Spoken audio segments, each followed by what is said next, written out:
Sahabat Shalom, kali ini kita akan belajar tentang studi kata dan studi terjemahan. Jadi topiknya adalah tentang kata Yesus. Jadi saya memberi judul Yesus adalah Yosua. Ini pelajaran penting karena berkaitan dengan nama sesembahan.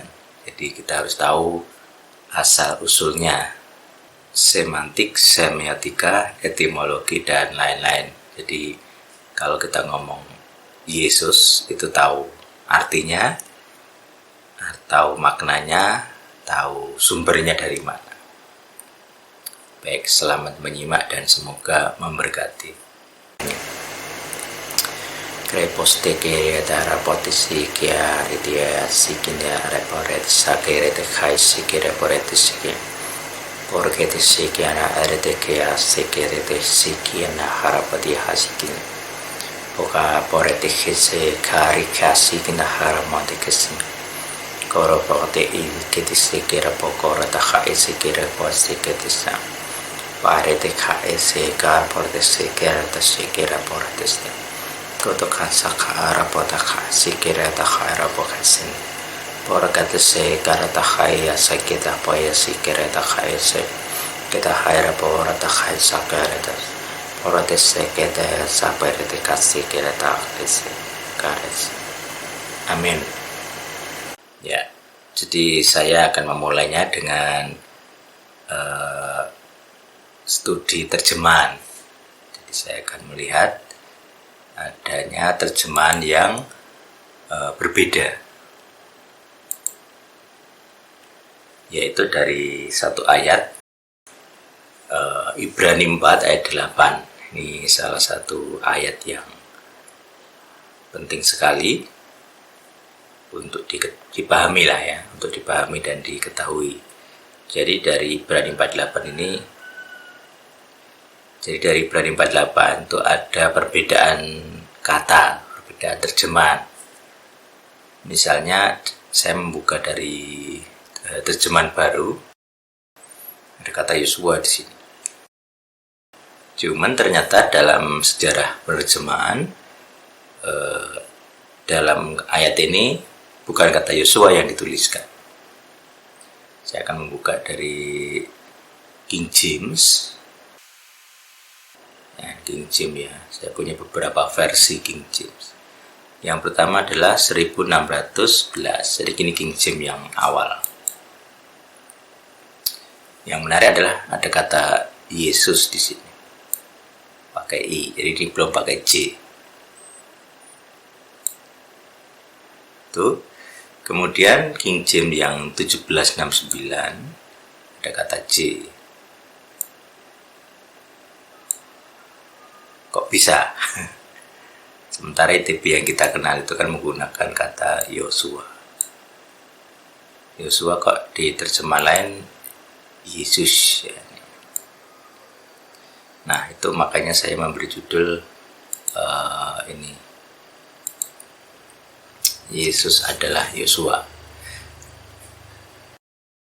Baik, jadi cara menelaahnya ya kita melihat sumber dari kata yang dimaksud gitu ya. Jadi misalnya kita cek ke Yunani gitu ya, misalnya kita cek paralelnya misalnya. Di saya ada KJV tadi ya, Yesus. Kemudian di ABB, Apostolic Bible itu Yosua. Ini yang diikuti oleh terjemahan Indonesia juga. Kemudian The Scripture itu yang Afrika Selatan, Yosua. Nah kemudian saya menggunakan di Bizantium, ya, ini Bizantium. Jadi Greek, Yunani, Bizantium. Dia ada kata ini Yesus dengan nama strong G2424. Nah ini kalau kita lihat kamusnya, ini Yesus, Hebrew origin Jesus, that's Yesus. Jadi di sini dalam bahasa Yunani kata Yesus itu ternyata digunakan untuk dua nama, yaitu Yesus dalam bahasa kita dan Yosua. Jadi dilihat kamusnya, ini Yosua, ini dalam bahasa Ibrani, tapi diinggriskan pakai J. The name of our Lord Jesus, that is, ini yang kadang orang belum tahu. Jadi mengapa untuk nama Sang Putra jadi Yesus, sedangkan Yosua tetap Yosua? Nah, di sini ada yang namanya kesalahan terjemahan, salah konteks sebenarnya. Karena dalam bahasa Yunani, Yosua itu juga dituliskan Yesus. Jadi di sini ini PB ya, Perjanjian Baru, itu Yosua itu dituliskan Yesus. Perhatikan. Jadi nama ini sama persis dengan nama Yesus gitu. Misalnya kita lihat Matius ya. Lihat Matius 1 itu ya. Yesus. Nah ini Yesus. Nah ini juga sama.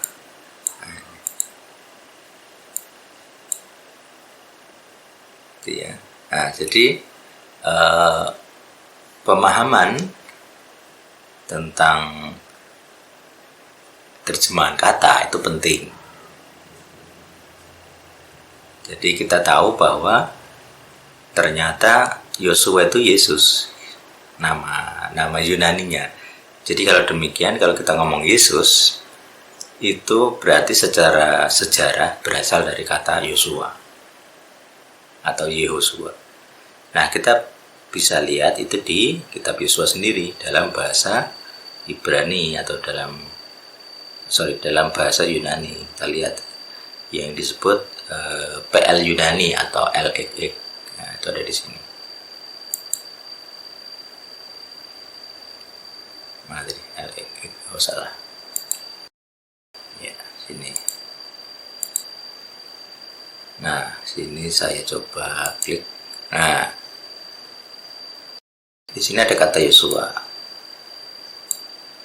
Kemudian Yosua. Kemudian ini Yosua. Jadi untuk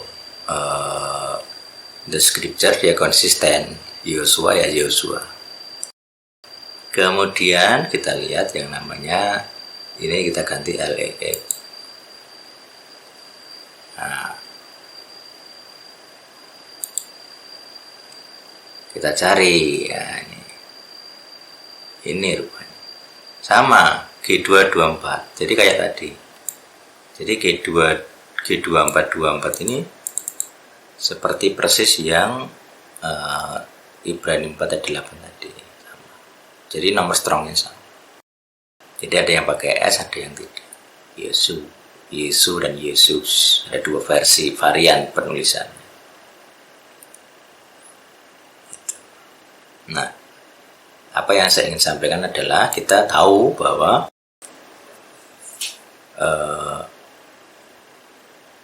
terjemahan itu punya sejarah.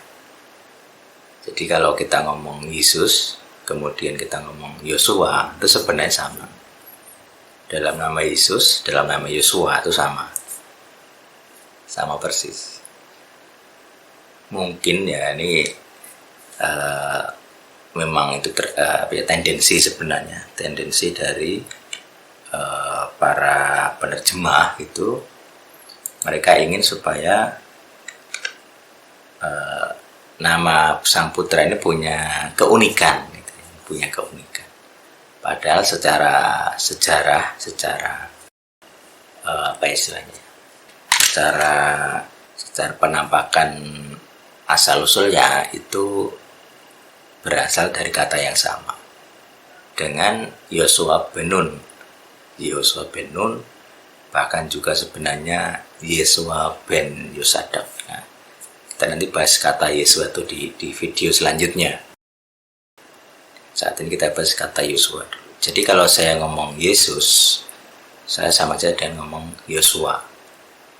Sama saja kalau dalam bahasa Ibrani Yehosua, kalau dalam bahasa Ibraninya Masoret. Jadi cara ngomongnya yang persis ya Yehu gitu. Jadi mana tadi? Coba ini aja ya.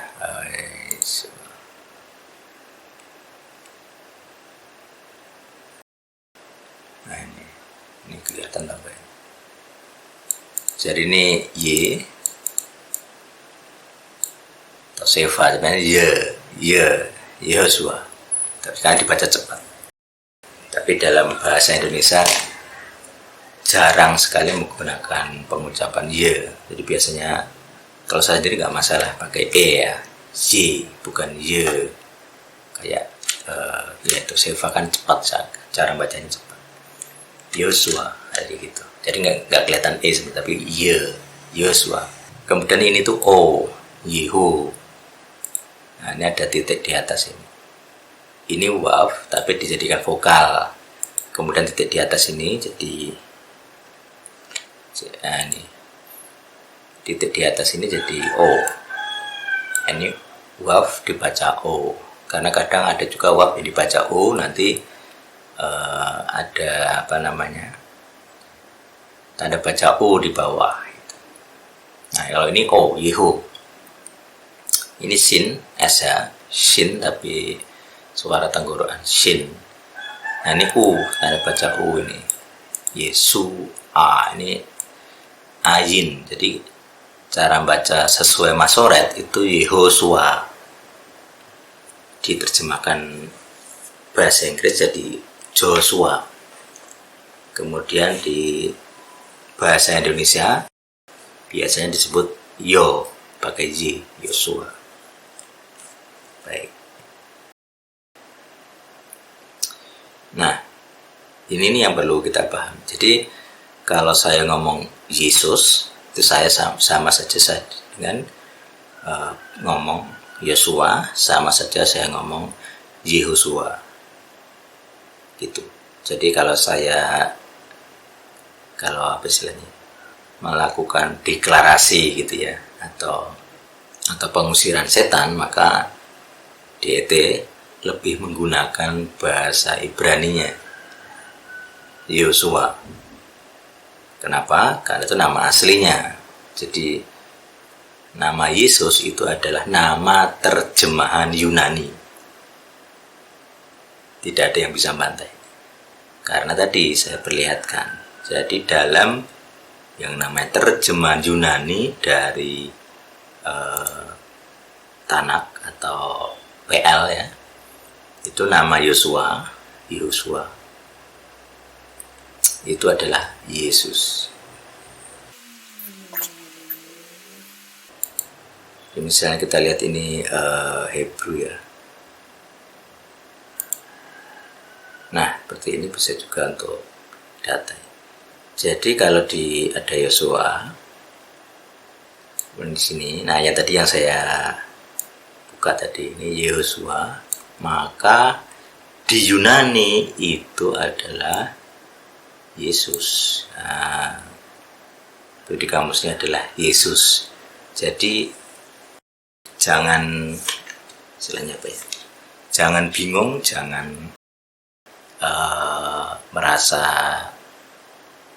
istilahnya sesat gitu ya.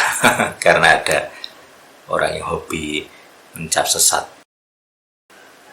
Jadi kalau ada kata Yosua di dalam Alkitab, itu bahasa Ibraninya adalah Yehosua. Kemudian seharus terjemahnya seperti ini. Kalau mau literal ya, kalau kan kita pakai yang literal itu sesuai sedekat mungkin dengan bahasa asli. Nah dalam PL Yunani itu Yesus. Jadi kalau dalam nama Yesus ya sama saja dalam nama Yosua. Secara bunyi ya, secara sumber kata. Nah tinggal di otakmu itu kamu nyebut Yosua itu yang mana, karena ada banyak nama Yosua. Termasuk sebenarnya kalau bukan nama Yesus itu di PL juga banyak. Jadi Yosua itu juga Yesus. Yosua ben Nun. Yosua ben Nun. Nah, jadi struktur bahasa Ibraninya itu adalah yang membedakan, biasa diberi kata dia anak siapa. Yosua ben Nun. Yosua anak lelaki dari Nun. Itu nama bapaknya. Sedangkan Yosua yang kita anggap Kristus, juru selamat, itu punya gelar. Kadang di dalam secara sosial ya, secara sosial dia bisa disebut Yosua ben Yosef karena anaknya Yosef dan Miriam, jadi anak laki dari Yosef, walaupun bukan anak kandung ya, tetapi secara sosial dia dianggap ben Yosef, Yosua ben Yosef. Tetapi gelar yang paling sering adalah Masiah, yang kita kenal sebagai Kristus. Jadi Yosua Hamasiah.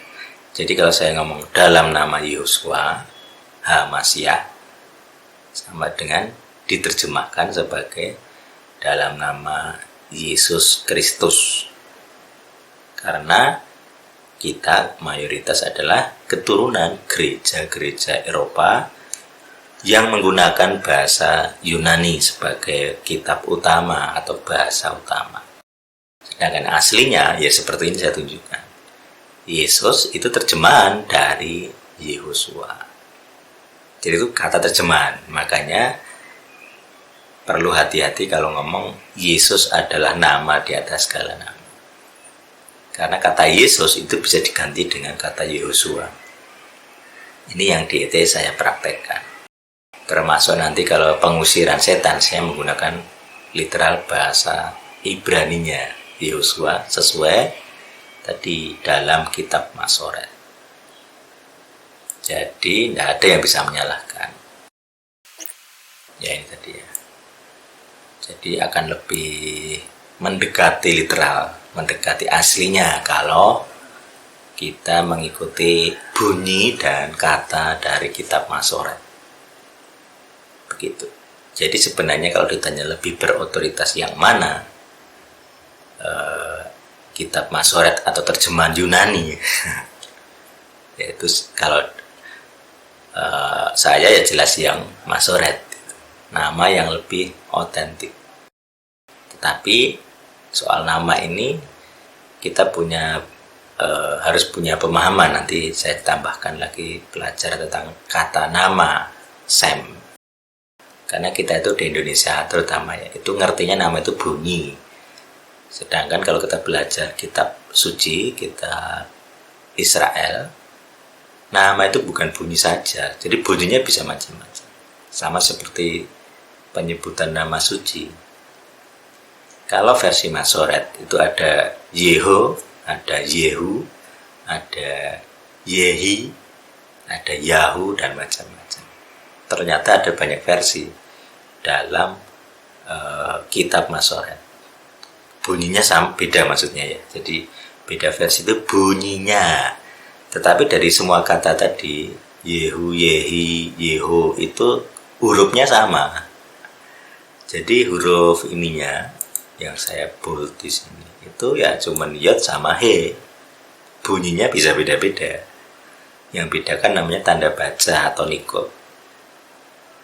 Tetapi huruf utamanya sama. Kalau di Jawa itu namanya ada sandangan untuk mengubah bunyi ya. Jadi dari hono coroko jadi hini ciriki, hunu curuku. Kemudian apalagi pokoknya mengubah konsonan. Mengubah vokal. Tetapi yang dalam alfabet Semitik termasuk Ibrani itu sama. Jadi konsonannya sama, itu artinya sama. Jadi mau nyebut Yeho, Yehi, Yahu itu artinya sama. Bunyinya saja yang beda, tapi artinya sama. Nah ini yang jarang diajarkan oleh gereja, sehingga orang bingung. Itu. Padahal seharusnya diajarkan. Nah kalau di ET saya menggunakan kitab Masoret ini, renderan atau bunyi yang resmi dia tuliskan, yaitu Yehosua. Jadi ini Ibrani modern ya istilahnya. Jadi kalau tanya orang Yahudi nggak akan bahas jelas gitu, karena mereka punya aturan melarang membunyikan nama YH, Yod-He itu dilarang dibunyikan secara tegas. Tetapi saya punya videonya, mereka membunyikan itu di bait suci. Jadi ya seperti ini.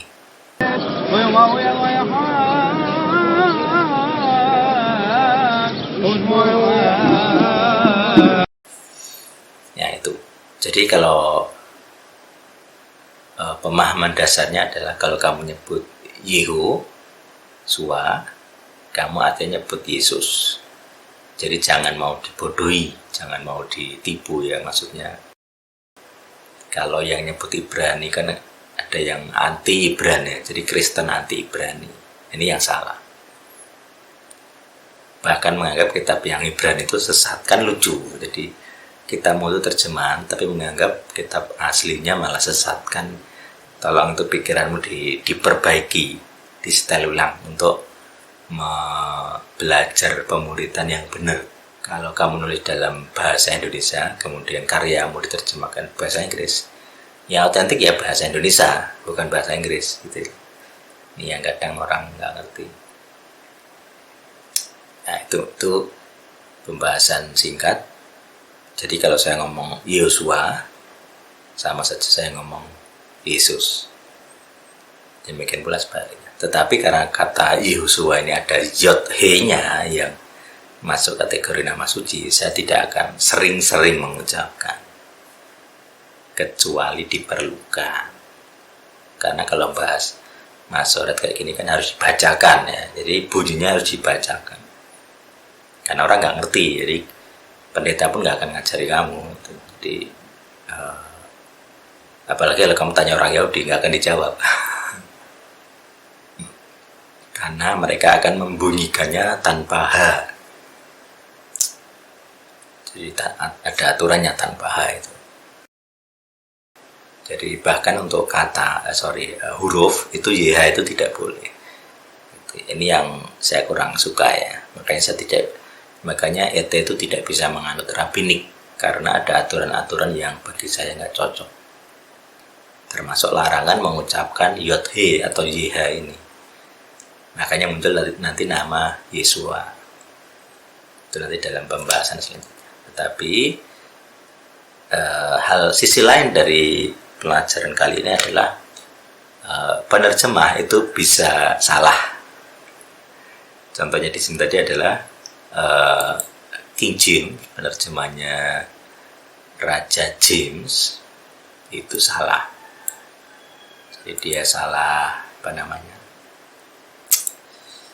salah melihat konteks gitu ya, salah melihat konteks. Jadi kalau dia bilang Yesus, ternyata artinya Yesua. Nah ini kesalahan yang saya suka sih sebenarnya. Karena untuk membuktikan bahwa Yesus itu Yosua. Kalau tidak ada kesalahan penerjemahan kayak gini kan saya nggak punya bukti. Itu. Nah, semoga ini bisa memberi pemahaman, beri pengetahuan, dan biar tidak kolot, biar kita tuh dimuridkan dengan wawasan luas. Jadi kalau ngerti Yesus, ya sama dengan Yosua. Jadi kalau saya ngomong Yesua itu artinya Yesus. Kalau saya ngomong Yesus artinya Yosua. Nah, pelajaran tentang konteks ini terbukti pentingnya. Jadi ketika bahasa sumbernya KJV yaitu bahasa Yunani yang nyebut Yesus, ternyata tidak bisa ditulis Yesus, harus ditulis Yosua. Makanya, kenapa seperti itu? Ya karena mereka punya aturan. Kalau sosok juru selamat harus ditulis Yesus, sedangkan sosok Yosua harus ditulis Joshua ya dalam bahasa Inggris. Kenapa seperti itu? Ya salah sendiri. Salah sendiri yang disebut namanya tidak konsisten. Kalau Yosua pakai bahasa Ibrani, ngambilnya kok Yesus dari bahasa Yunani. Jadi kalau dalam nama Yesus, ternyata itu kata terjemahan, bukan bahasa asli. itu kata terjemahan, bukan bahasa yang original, yang aslinya. Jadi penulis BB itu nulisnya apa? Yunani, Ibrani atau Aram, itu nanti jadi polemik.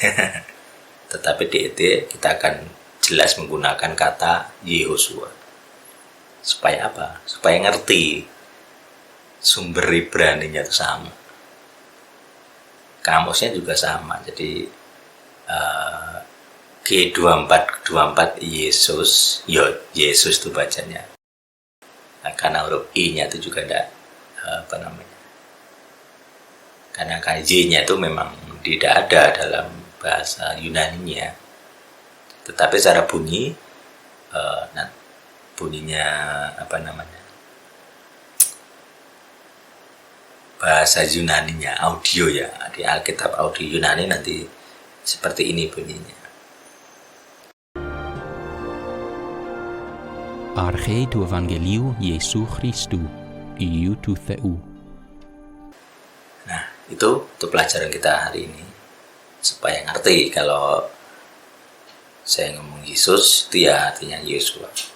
Kalau saya deklarasi pengusiran setan dalam nama Yosua, ya artinya Yesus. Padanannya. Cuman saya lebih setia, lebih senang menggunakan bahasa asli Ibrani daripada bahasa terjemahan Yunani. Jadi yang ngomong nama Yesus bahasa asli itu tolong bertobat, karena kamus strong itu jelas. Hebrew origin. Nah, Hebrew originnya apa tuh dilihat? Yosua H3091. Jadi G2424 Yesus itu dari H3091 Yosua. Itu hal kayak gini tuh udah pernah diajarkan oleh pendetamu, karena kalian kurang belajar, dan keturunan Eropa itu selalu begitu, kurang belajar, maksudnya belajar Ibraninya kurang. Sebenarnya dia juga diajarin Ibrani, cuma tidak pernah dibahas juga kan. Dia kayak gini tuh tidak ada yang berani bahas. Aku juga nggak tahu kenapa tidak berani bahas. Tapi kalau mau dimuridkan yang jadi murid sejati, belajarlah bahasa asli, jangan mau hanya terjemahan. Kita udah punya tool, punya interlinear, punya software, program untuk belajar bahasa asli. Jadi tidak, itu bukan hal yang istimewa lagi, bukan kayak dulu gitu ya. Oke.